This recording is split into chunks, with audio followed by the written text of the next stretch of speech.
Hi everybody, it's Gina Bell from East Coast Mommy, and today I have a super fun video for you.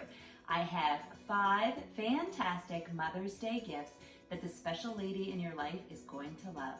And the best part is, they're budget friendly, heartfelt, and most of the supplies come from the dollar store. So let's get started.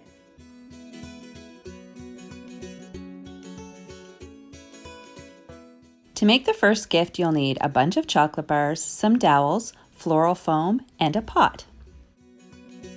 You're going to want to start by grabbing one of the chocolate bars and opening up the back where the label overlaps a little bit, applying some hot glue, and then attaching one of the dowels.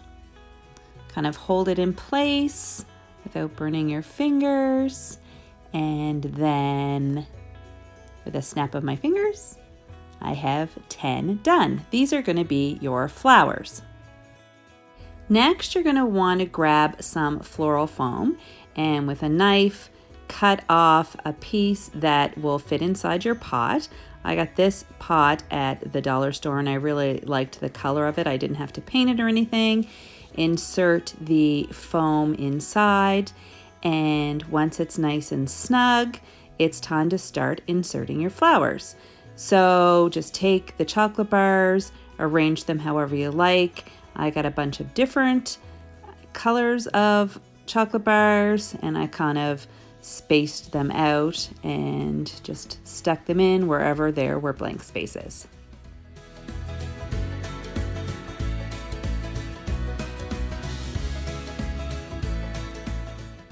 Next, you're going to want to cover up that floral foam by taking bits of tissue paper, crunching it up, and inserting it into the empty spaces. I also inserted some in between the dowels if I could see blank spaces just to make it look more full. And here is how it looks when it's all finished. I think this is a great gift.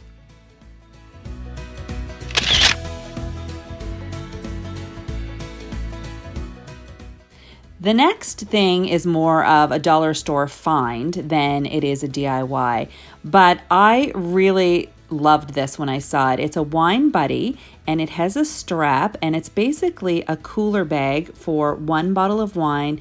You add ice and you can take it anywhere you need to go. For Mother's Day, I would package it in a dollar store bin with some dollar store chips, and it's a great gift. The next DIY gift idea is based on these beautiful floral roses that I recently found at my dollar store. I bought 2 bunches and I also found this milk jug vase that I added some twine and wooden beads to. Then I just separated my flowers.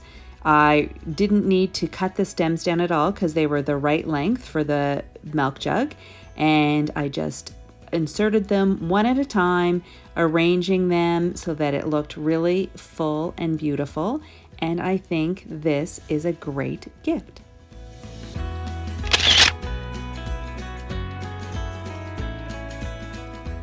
Next up is a fun way to dress up a dollar store pillar candle.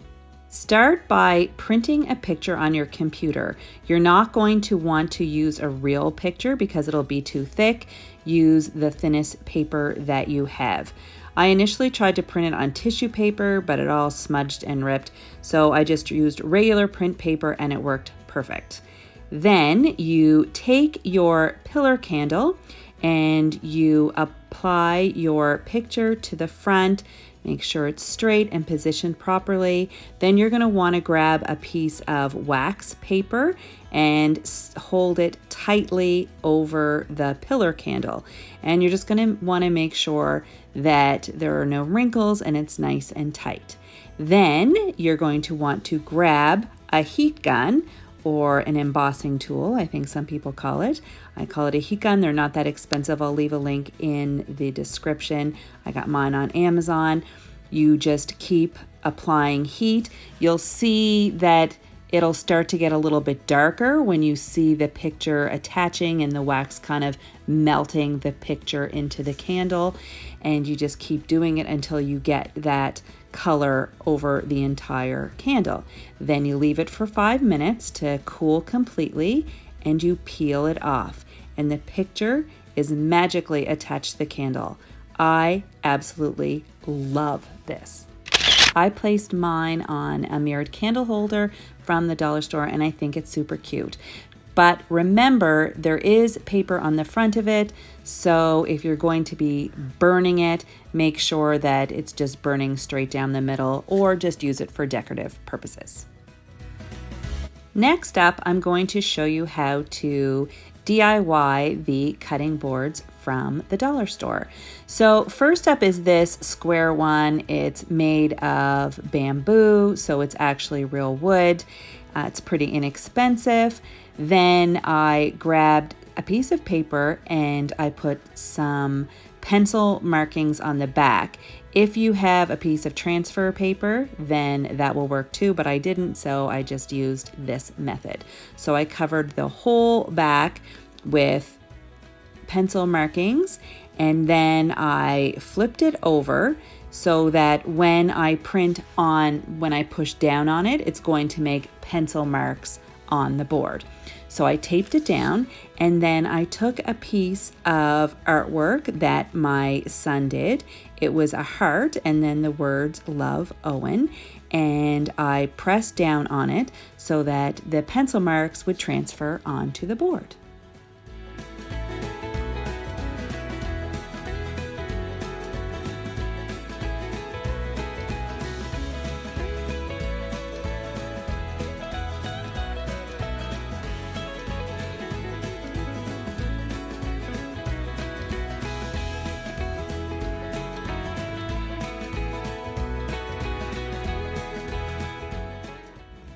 Kind of hard to see on camera, but when you remove the paper, you can see the pencil outline of the heart and the words. So I used my wood burning tool to trace the outline of the heart and the words "Love, Owen" in my son's handwriting. And that was it for this project.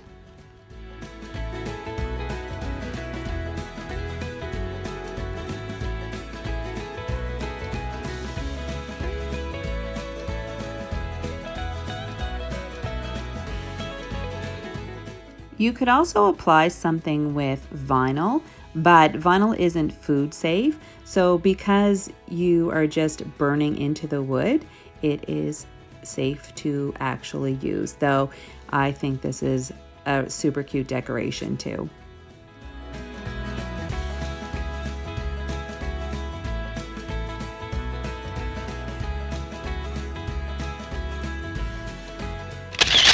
I also did another version where I added a monogram to the top with some vinyl and a bit of ribbon, and I think they're both really great gift ideas.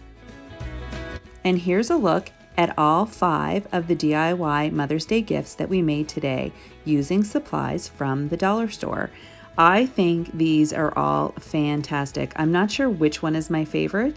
I think I really like the candle. I'm a sucker for a gift with a picture on it, especially a picture of me with my boys. But let me know in the comments which one is your favorite, and let me know if you think you're going to make one of these for someone special this Mother's Day. Happy Mother's Day! If you like this video, please give it a thumbs up, really helps my channel. And to see more videos like this, please hit the subscribe button and the bell to not miss out on any of the fun.